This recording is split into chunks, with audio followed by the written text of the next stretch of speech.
அன்பிற்குரியவர்களே, ஒவ்வொன்றுக்கும் ஒவ்வொரு சிறப்பை அல்லாஹு தஆலா வைத்திருக்கிறான். நாட்களுக்கு, மாதங்களுக்கு, மனிதர்களில், படைப்புகளில், அதே போல மலர்களில், காட்டு ஜீவராசிகளில் என்று ஒரு சில படைப்புகளை அல்லாஹு தஆலா ஒரு சிலத்தை விட அல்லாஹ் சிறப்புப்படுத்தி வைத்திருக்கிறான். அந்த ஒரு அடிப்படையிலே மாதங்களை 12ஆக ஆக்கிய இறைவன் 7வது மாதமாக வரக்கூடிய இந்த ரஜப் என்று சொல்லக்கூடிய இந்த புனிதமான மாதத்தை சிறப்பிற்குரிய மாதங்களில் ஒன்றாக அல்லாஹ் ரப்பல் ஆலமீன் வைத்திருக்கிறார். 7க்கும் இஸ்லாத்திற்கும் ஒரு பெரிய பந்தம் உண்டு. வானங்களை 7ஆக படைத்தோம் என்று அல்லாஹ் சொல்கிறான். அதே போல பூமியை 7ஆக படைத்தோம் என்று அல்லாஹ் சொல்கிறான். அதே போல ஹஜ்ஜில் நாம் செய்யக்கூடிய காபத்து ஷரீஃபினுடைய தவாஃபை 7ஆக ஆக்கியிருக்கிறான். அதே போல சஃபா மர்வா என்ற இரு மலைகளுக்கு இடையே நாம் ஓடக்கூடிய தொங்கோட்டத்தை அல்லாஹு தஆலா 7ஆக அமைத்திருக்கிறான். அதே போல அரிசில் ஒதுங்கக்கூடிய மஹ்ஷர் என்ற அந்த மைதானத்தில் துளி கூட நிழல் இல்லாத அந்த நாளையில் 7 பேருக்கு இடம் தருவதாக அல்லாஹு தஆலா வாக்களித்திருக்கிறார். அதே போல பாவங்களை பெருமானார் ஸல்லல்லாஹு அலைஹி வஸல்லம் அவர்கள் மூபிகாத் என்று சொல்லக்கூடிய 7 பாவங்களாக பெருமானார் ஸல்லல்லாஹு அலைஹி வஸல்லம் பெரும் பாவங்களை வகைப்படுத்துகிறார்கள். நாம் அதிகம் தொழுகையில் திரும்ப திரும்ப திரும்ப திரும்ப ஓதக்கூடிய சூரத்துல் ஃபாத்திஹாவையும் அல்லாஹ் 7ஆக அமைத்திருக்கிறார். சபஅ மகானி என்று சொல்வார்கள். திரும்ப திரும்ப மடக்கி மடக்கி ஓதப்படக்கூடிய 7 ஆயத்துக்கள். அன்பிற்குரியவர்களை, இப்படி பலதரப்பட்ட நிலைகளை அல்லாஹ் ரப்பல் ஆலமீன் 7இல் அல்லாஹு தஆலா புதிய செய்திருக்கிறார். அந்த ஒரு 7வது மாதமாக இந்த ரஜபு மாதத்தை அல்லாஹ் ரப்பல் ஆலமீன் ஆக்கியிருக்கிறார். லதாயிஃபுல் மஆரிஃப் என்ற கிதாபிலே கண்ணியத்திற்குரிய இப்னு ரஜமுல் ஹன்பலி ரஹ்மத்துல்லாஹி அலைஹி அவர்கள் சொல்வார்கள், இந்த புனிதமான ரஜபு மாதம் பரக்கத்துக்களையும் ஹைறுகளையும் திறக்கக்கூடிய சாவிகள் இருக்கிறது அல்லவா, அந்த சாவிகளின் மாதங்கள், அந்த மாதங்களில் தலைமைத்துவம் மிக்கதாக இது இருந்து கொண்டிருக்கிறது என்று சொல்வார்கள்.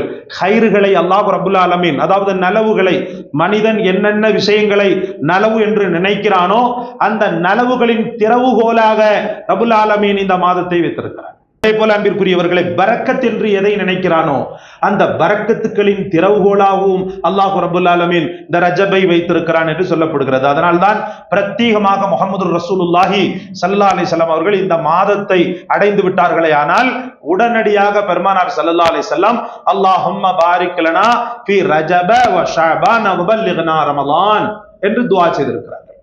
பெருமானார் ஸல்லல்லாஹு அலைஹி வஸல்லம் பிரத்யேகமான ரஜபுடைய துஆ. பொதுவாகவே துஆ என்பது அல்லாஹ்வுக்கு ரொம்ப இணைப்பான ஒன்று. ஒரு மூமினுக்கும் அல்லாஹ்வுக்கும் மத்தியில் இருக்கக்கூடிய அந்த பந்தத்தை பலப்படுத்துவதற்கு துஆவை விட ஒரு சிறந்தது எதுவுமே கிடையாது. நான் இறைவனை நேசிக்கிறேன் என்று ஒருவன் சொன்னானே ஆனால் வெறுமன தாடி தொப்பியை மட்டும் வச்சுக்கிட்டு நான் அல்லாஹ்வை நேசிக்கிறேன்னு சொல்லி சொன்னான்னு சொன்னா அது வெத்து வேதாந்தம். அதிகம் அதிகம் துஆ செய்யக்கூடிய ஒரு வாய்ப்பு ஒரு மூமினுக்கு கிடைக்க பெற்றால் நாம் புரிந்து கொள்ள வேண்டும், அந்த மூமினுக்கும் அல்லாஹ்வுக்கும் உள்ள பந்தம் ரொம்ப அழகாக இருக்கிறது. அவங்களுடைய ரிலேஷன்ஷிப் ரொம்ப அழகாக இருக்கிறது. ஆக இந்த மாதத்தில் பெருமானார் ஸல்லல்லாஹு அலைஹி வஸல்லம் அவர்கள் பரக்கத்திற்காக அதிகம் துஆ செய்ய சொன்னார்கள். ஒரு மூமின் அதிகமாக எதிர்பார்ப்பது பரக்கத்தை தான். வருமானத்தில் பரக்கத்தை வேண்டும் என்று கேட்கிறான், வாழ்க்கையில் பரக்கத்து வேண்டும் என்று கேட்கிறான், மொத்தத்தில் ரிஸ்கில் பரக்கத்து வேண்டும் என்று கேட்கிறான். பரக்கத்தை குறிபார்த்துதான் ஒரு மூமின் துஆ செய்கிறான், அதிகம் அதிகம் அசைகிறான். சகோதரர்களே, இந்த பரக்கத்தை பிரத்யேகமாக கேட்க சொன்ன ஒரு புனிதமான மாதமாக இந்த ரஜபு மாதம் இருக்கிறபடியால் இந்த மாதம் பரக்கத்திற்குரியது என்பதில் எந்த விதமான ஐயமும் கிடையாது. அதனால்தான் அல்லாஹும்ம பாரிக் லனா ஃபீ ரஜப் என்ற வார்த்தை பிரத்யேகமாக முஹம்மது ரசூலுல்லாஹி ஸல்லல்லாஹு அலைஹி வஸல்லம் அவர்களுடைய நாவில் இருந்து வெளிப்பட்டிருக்கிறது. சகோதரர்களே, அபூ ஹுரைரா ரலியல்லாஹு அற்புதமான சஹாபி, பெருமானார் ஸல்லல்லாஹு அலைஹி வஸல்லம் அவர்களுடைய தீனை எப்போது பின்பற்றினார்களோ அப்போதே தன்னையே மொத்தமாக குர்பானி கொடுத்து விட்டார்கள். அவங்களுடைய இயல்பு வாழ்க்கை, அவங்களுடைய அடிப்படை விஷயங்கள் அனைத்தையுமே கூட ரசூலுல்லாஹி ஸல்லல்லாஹு அலைஹி வஸல்லம் அவங்களுடைய இல்முக்கு பிறகுதான் அப்படின்றது மாதிரி அமைச்சுக்கிட்டாங்க. அதனால ஒரு பெரிய அளவுக்கு அவங்களால வெற்றி பெற முடிந்தது. ஹஜ்ரத் அபூ ஹுரைரா ரலியல்லாஹு அவர்களால். சையதுனா அபூ ஹுரைரா ரலியல்லாஹு உடல் ரீதியில ரொம்ப பலகீனமானவங்க, ரொம்ப நோஜாங்கட்டையா இருப்பாங்க. ஆனா மெமரி பவர் அல்லாஹு தாலா அவங்களுக்கு கொடுத்த மாதிரி வேற யாருக்கும் கொடுத்திருக்கிறானான்ற அளவுக்கு பெருமா ஹசரத் அபூ ஹுரைரா ரலியல்லாஹு அவர்கள் கிட்டத்தட்ட 5000க்கும் மேற்பட்ட ஹதீஸ்களை இந்த உலகத்தில் தந்தவர்கள். முஹம்மது ரசூலுல்லாஹி ஸல்லல்லாஹு அலைஹி வஸல்லம் வாழ்க்கை அப்படியே மொத்தமாக இந்த உலகத்தில் பிரதிபலிக்க செய்தவர்கள் சையதுனா அபூ ஹுரைரா ரலியல்லாஹு. உமர் ரலியல்லாஹுலாம் சும்மா செல்லத்துக்கு என்ன செய்வாங்கன்னு சொன்னா இப்படி லேசா தான் தட்டுவாங்க, கீழே விழுந்துருவார். ஏன்னா உமர் ரலியல்லாஹு அவர்கள் ரொம்ப ஆஜானு பாகுவான தோற்றம், லேசாதான் தட்டுவாங்க, கீழே விழுந்துருவார். அவ்வளவு உடல் ரீதியான பலகீனம், உள்ள ரீதியான பலகீனமும் ஆரம்பத்தில் இருந்தது. ஏன்னா இஸ்லாத்தை ஏற்றுக்கொண்டது ஒரு பெரிய சவாலான ஒரு சூழ்நிலையாக இருந்தது ஹஜ்ரத் அபூ ஹுரைரா ரலியல்லாஹுடைய வாழ்வில. ஏன்னா அவங்க தாயார் முழுக்க முழுக்க எதிரியாக இருந்தார். பெருமானார் ஸல்லல்லாஹு அலைஹி வஸல்லம் சத்திய கொள்கைக்கு நேர் ஆப்போசிட்டான அத்வைத கொள்கையை மேற்கொண்டிருந்தார். பெருமானார் ஸல்லல்லாஹு அலைஹி வஸல்லம் அவர்கள் மீது ஹஜ்ரத் அபூ ஹுரைரா ரலியல்லாஹு அவர்களுக்கு எவ்வளவு பிரியம் இருந்ததோ அந்த அளவுக்கு நேர் எதிராக அபூ ஹுரைரா ரலியல்லாஹுடைய தாயாருக்கு ஹிலாஃப் இருந்தது, கராஹ் இருந்தது, வெறுப்பு இருந்தது ரசூல் ஸல்லல்லாஹு அலைஹி வஸல்லம் அவர்களின் மீது. எவ்வளவோ சொல்லிக் கொண்டிருந்தார்கள், தீனை சொல்லிக் கொண்டே இருந்தார்கள். தொடர்படியாக விரக்தி அடையாமல் சளைக்காமல் தன் தாயை எப்படியாவது சொர்க்கவாதியாக மாற்றி விடுவது என்று கங்கணம் கட்டிக்கொண்டு ஹஜ்ரத் அபூ ஹுரைரா ரலியல்லாஹு அவர்கள் ஹஜ்ரத் அபூ ஹுரைரா ரலியல்லாஹுடைய தாயாரின் மீது ரொம்ப அதிகப்படியான அன்புள்ளவர்கள். அவங்க தீனுக்கு வரணும்னு சொல்லி ரொம்ப பிரத்யேகமா பேசிக்கொண்டே இருப்பாங்க, தீனை பேசிக்கொண்டே இருப்பாங்க. ஒரு கட்டத்துக்கு மேல தொடர்படியாக இவர் தாவா செய்து கொண்டே இருக்கிறார், இஸ்லாத்தை பேசிக்கொண்டே இருக்கிறார், பிடிக்க மறுக்கிறது அப்படின்ற உடனே இந்த தாயார் என்ன பண்ணாங்கன்னு சொன்னா முழித்த உடனேயே குளித்தார். குளித்து முடித்த உடனே என்னமோ ஒரு பெரிய அளவுக்கு வழிபாடு நடத்துற மாதிரி பெருமானார் ஸல்லல்லாஹு அலைஹி வஸல்லம் அவர்களை கெட்ட வார்த்தைகளால் ஏச ஆரம்பித்தார். அவர் தாவா செய்ய ஹஜ்ரத் அபூ ஹுரைரா ரலியல்லாஹுடைய தாயார் ரசூல் ஸல்லல்லாஹு அலைஹி வஸல்லம் அவர்களை ஏச ஆரம்பித்தார். அவர் தாவா செய்கிறார், இவர் ஏசுகிறார். தொடர்படியாக ஏசும் போது நிலை குலைந்து போனார்கள். ஹஜ்ரத் அபூ ஹுரைரா ரலியல்லாஹு அன்ஹு பெண்கள்ட்ட இருந்து இன்ன வார்த்தை தான் வரும்னு சொல்ல முடியாது. அது அரபு பெண்கள், அதுவும் பழங்காலத்து பெண்கள்லாம் சாப வார்த்தைகளையும் வேறு விதமான ஒரு விதமான அருவருக்கத்தக்க வார்த்தைகளையும் பிரயோகிச்சாங்க. வேதனை தாள மாட்டாமல் முகம் பொத்தி விசும்பிய ஹஜ்ரத் அபூ ஹுரைரா ரலியல்லாஹு தஆலா அன்ஹு நேராக பெருமானார் ஸல்லல்லாஹு அலைஹி வஸல்லம் தர்பாருக்கு செல்வார். சென்று யா ரசூலல்லாஹ், இனிமேலும் நான் பொறுக்க மாட்டேன். என் தாயாருக்காக தாங்கள் துஆ செய்துதான் தீர வேண்டும். என் தாயார் உங்களை வசைபாடுகிறார்கள், உங்களை ஏசுகிறார்கள், கடுமையான முறையில் திட்டுகிறார்கள். திரும்ப அந்த வீட்டில் நான் இருப்பதை கூட விரும்பவில்லை. என் தாயார் அந்த அளவுக்கு கொடூரமான வார்த்தைகளை உங்களுடைய விஷயத்தில் பேசிக்கொண்டே இருக்கிறார்கள். புன்னகை புரிந்த ஹஜ்ரத் முஹம்மது ரசூலுல்லாஹி ஸல்லல்லாஹு அலைஹி வஸல்லம், அல்லாஹும்ம ஹதிஹா, அவருக்கு நீ ஹிதாயத்தை கொடு, அந்த ஹிதாயத்தோட என் வீட்டுக்கு வரணும் அப்படின்னு சொல்லிட்டு என்ன செய்யறாங்க, வஅத்தி பிஹா, அதை கொண்டே அவர் இங்கு வர வேண்டும் என்று துஆ செய்து விட்டார்கள் பெருமானார் ஸல்லல்லாஹு அலைஹி வஸல்லம். பிரத்யேகமாக முஹம்மது ரசூலுல்லாஹ்வால் கேட்கப்பட்ட பிரார்த்தனை. எதற்காக உங்களுக்கு நான் சொல்கிறேன், ரசூல் ஸல்லல்லாஹு அலைஹி வஸல்லம் அவர்கள் துஆ செய்ய நம்மை பணித்திருக்கிறார்கள். இந்த புனிதமான ரஜபில் பரக்கத்திற்கு சூழ்நிலையில் என்னெல்லாம் இருக்கிறதோ, பரக்கத்தின் சூழ்நிலையில் என்னெல்லாம் இருக்கிறதோ அதையெல்லாம் அதிகம் அதிகம் கேட்க வேண்டிய ஒரு கடப்பாடு இந்த மாதத்தில் இருக்கிறது என்றபடியால் நான் உங்களுக்கு சொல்ல விளைந்தேன். கேட்டாங்க, கேட்டு முடிச்சுட்டு நீ இனிமேல் கவலைப்படுற மாதிரி எதுவுமே இருக்காது அப்படின்னு சொன்னாங்க. சொல்லி கொஞ்ச நேரத்திலேயே அல்லது கொஞ்ச நாள்லேயே பெருமானார் ஹஜ்ரத் அபூ ஹுரைரா ரலியல்லாஹுடைய அன்பு தாயார் குளித்து முடித்தார். நான் முஹம்மதை பார்க்க வேண்டும் என்று மகனிடத்துல கேட்டார். எங்க நம்மள்கிட்ட பேசுற மாதிரி ரசூலுல்லாஹ்ட்ட பேசுறதுக்காகத்தான் தாயார் புறப்பட்டு போறாங்க போல இருக்கு அப்படின்னு சொல்லி பயந்தாங்க. இருந்தாலும் பெருமானார் ஸல்லல்லாஹு அலைஹி வஸல்லம் துஆ இருக்குது பாருங்க, அந்த துஆ மேல அவருக்கு அசைக்க முடியாத நம்பிக்கை இருந்தது. முடித்தார். முஹம்மது ஸல்லல்லாஹு அலைஹி வஸல்லம் அவர்களை பார்க்க வேண்டும் என்று சொன்னார். உடனடியாக அழைத்து சென்றார்கள்.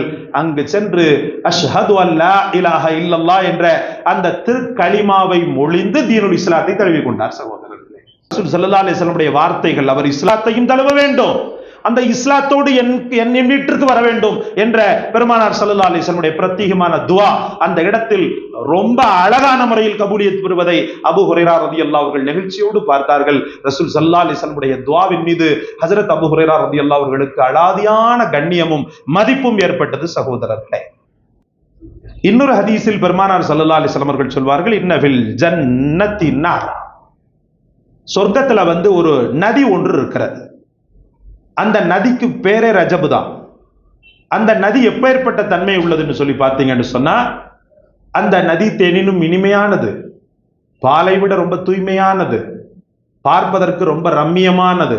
இந்த நதியின் நீரை அல்லாஹ் ரப்புல் ஆலமீன் யாருக்கு பரிசளிக்கிறான் என்று சொன்னால், இந்த ரஜபில் ஏதாவது ஒரு நாள் நோன்பு இருக்கிறார். இந்த ரஜபை கண்ணியப்படுத்தக்கூடிய விதத்தில் ஏதாவது ஒரு நாள், அவருக்கு தோதுவான ஒரு நாளை அவர் குறிப்பிட்டு, ஒரு ஞாயிற்றுக்கிழமையோ அவருக்கு என்ன தோதோ, அவருக்கு எப்போது பிரியோ அந்த நாளை தேர்ந்தெடுத்து இந்த மாதத்தில் ஒருவர் நோன்பிருந்தாரையானால் சகல்லாஹு, அவருக்கு அல்லாஹ் ரப்புல் ஆலமீன் அந்த புனிதமான ரஜப் என்ற அந்த நதியின் நீரை அவருக்கு புகட்டுகிறான் என்று பெருமானார் ஸல்லல்லாஹு அலைஹி வஸல்லம் அவர்கள் சொல்லக்கூடிய அந்த ஹதீஸை கண்ணியத்திற்குரிய இப்னு ஹஜர் அஸ்கலானி ரஹ்மத்துல்லாஹி அலைஹி அவர்கள் குறிப்பிடுகிறார்கள். அபூபக்கர் பல்கி ரஹ்மத்துல்லாஹி அலைஹி அவர்கள் சொல்வார்கள், ஷஹ்ருல் லிஸ்ஸர், பயிர் செய்யக்கூடிய மாதமாக இது இருக்கிறது. அதற்கு அடுத்து வரக்கூடிய ஷாபான் மாதம் நீர் பாய்ச்சக்கூடிய மாதமாக இருக்கிறது. அதற்கு அடுத்து வரக்கூடிய ரமலான் அறுவடை செய்யக்கூடிய மாதமாக இருக்கிறது. ரொம்ப அழகாக சொல்கிறார்கள் கண்ணியத்திற்குரிய அபூபக்கர் பல்கி, இந்த மாதம் உங்களுக்கு வேளாண்மை செய்யக்கூடிய மாதம், அதாவது பயிரிடக்கூடிய மாதம். அதற்கு அடுத்து வரக்கூடிய ஷாபான் மாதம் நீர் பாய்ச்சி அதற்கு ஊட்டம் கொடுக்கக்கூடிய மாதம். அதற்கு பிறகு அதற்கு அடுத்து வரக்கூடிய ரமலான் மாதம் நீங்கள் பிரத்யேகமாக நீங்கள் வளர்த்து ஆளாக்கிய அந்த பயிர்களை அறுவடை செய்யக்கூடிய மாதம் என்று அபூபக்கர் பல்கி ரஹ்மத்துல்லாஹி அலைஹி அவர்கள் சொல்வார்கள். சகோதரர்களே, இந்த புனிதமான இந்த ரஜபு மாதத்திலே ஒரு சில நிகழ்வுகள் நடந்திருக்கிறது. முக்கியமாக குறிப்பாக அல்லாஹுடைய மார்க்கத்திற்காக ஹிஜ்ரத் செய்தார்கள் அல்லவா, இந்த ஹிஜ்ரத்தில் முதல் ஹிஜ்ரத் இந்த ரஜபு மாதத்தில் தான் நடந்திருக்கிறது. சகோதரர்களே, அருமையான மகள் ருக்கையா ரலியல்லாஹு அன்ஹா, பெருமானார் ஸல்லல்லாஹு அலைஹி வஸல்லம் உடைய 4 மகள்களில் ஒருவர் கண்ணியத்திற்குரிய ஹஜ்ரத் ருக்கையா ரலியல்லாஹு அன்ஹா அவர்கள் இன்னும் அவர்களை சார்ந்த ஒரு 16 பேர் கொண்ட குழுவை அபிசீனியா நாட்டுக்கு முகமது ரசூலுல்லாஹ் முதல்ல ஹிஜ்ரத் மதீனா ஹிஜ்ரத் கிடையாது, அதுக்கு முன்னாடியே என்ன செய்யறாங்கன்னு சொன்னா 16 பேர் கொண்ட குழுவை ஹஜ்ரத் பெருமானார் ஸல்லல்லாஹு அலைஹி வஸல்லம் அவர்கள் அனுப்பி வைக்கிறாங்க. ஏன்னா அபிசீனியா மன்னர் நஜ்ஜாஷி எல்லா மக்களுக்கும் அடைக்கலம் கொடுக்கக்கூடியவராக, குறிப்பாக முகமது ரசூலுல்லாஹ் அவங்களுடைய குடும்பத்தார் அவங்களுடைய சஹாபாக்களை நேசிப்பவராக இருந்தபடியால் அல்லாஹ் ரப்புல் ஆலமீன் அவர் உள்ளத்துல ரொம்ப இரக்கத்தை கொடுத்ததனால முதலாக அடைக்கலம் பெறுவதற்கு ஒரு சின்ன குழுவை முதல்ல ரிகல்சல் பார்க்கறாங்க.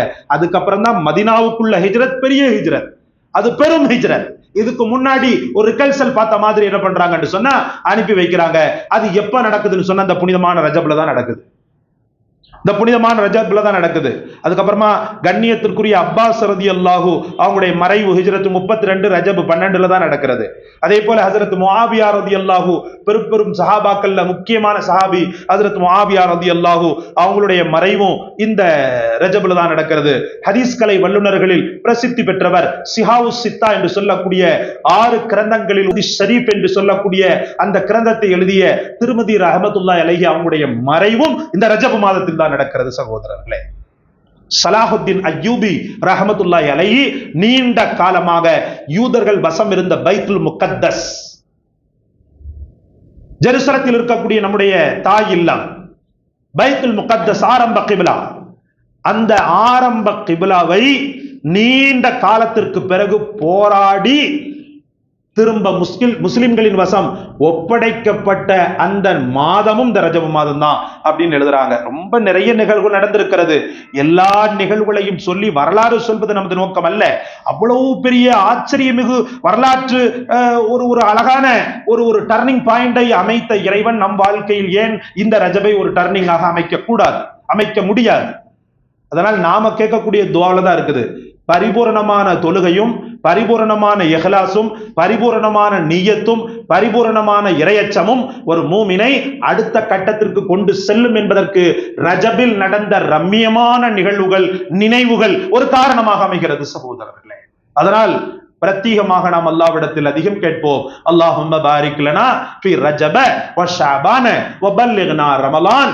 இறைவா, எங்களுக்கு ரஜபிலும் அதற்கு அடுத்து வரக்கூடிய ஷஅபானிலும் நீ பரக்கத் செய், அடுத்து வரக்கூடிய ரமலானை கிடைக்கக்கூடிய பாக்கியத்தை எங்களுக்கு நசீபாக்கு என எத்தனையோ பேர் சென்ற வருடம் நோன்பாளிகளாக இருந்து இந்த வருடம் அவர்களால் ரமலானை அடைய முடியாமல் மறைந்து விட்டனர். கம்மி ஆயுசை எங்களுக்கு நீ கொடுத்துறாத, வாழ்நாள் சுருக்கத்தை எங்களுக்கு நீ கொடுத்துறாத.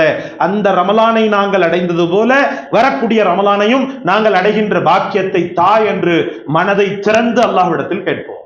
அல்லாஹ் ரப்புல் ஆலமீன் நம் அனைவருடைய துஆக்களையும் ஹாஜத்துக்களையும் நிறைவேற்றி வைப்பானாக. இந்த ரஜபில் நம்மை ரமலானுக்காக நாம் என்ன செய்ய வேண்டும்? பிரத்யேகமாக நாம் என்ன செய்ய வேண்டும்? உஷார்படுத்த வேண்டும், தயார்படுத்த வேண்டும். பெரும் பெரும் வியாதிகள் அல்லாஹ் பாதுகாக்க வேண்டும், தரக்கூடாது.